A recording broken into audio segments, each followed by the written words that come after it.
cleanup continues today after winter weather slammed the East Coast overnight.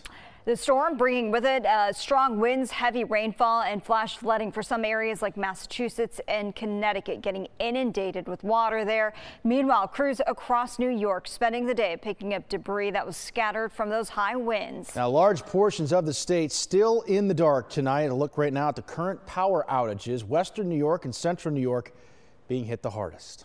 Storms like the one that we had yesterday highlighting the need now for more manpower behind New York's energy system. News 10's Zion Dakota going inside National Grid's control center here in the capital region to learn more about how they're keeping crews in the field.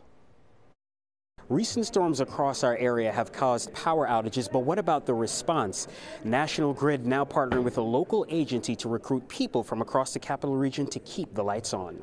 With Tuesday's storm behind us, its effects remain. National Grid reports that 140,000 customers' power was affected across the state. Western and central New York were impacted the most.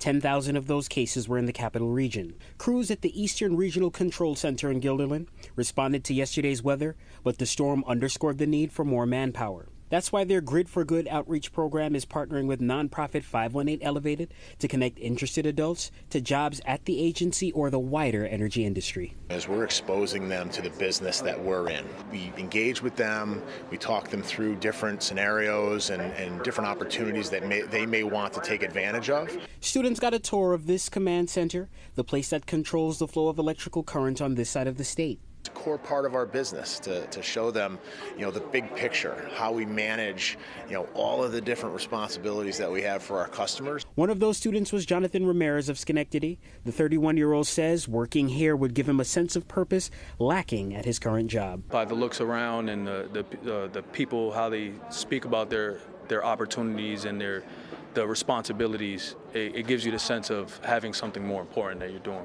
And it's providing people with options that makes all the difference for the nonprofit's president, Laura Marks. So our program is really about participant choice, but they need to know what those choices are. For others, exposure to those choices and having that helping hand has been critical. I'd probably be doing most things on my own, but I think it's very important to just have that guidance and also mentorship. 518 Elevated's partnership with National Grid's Grid for Good program ends in May, but they hope to continue it annually.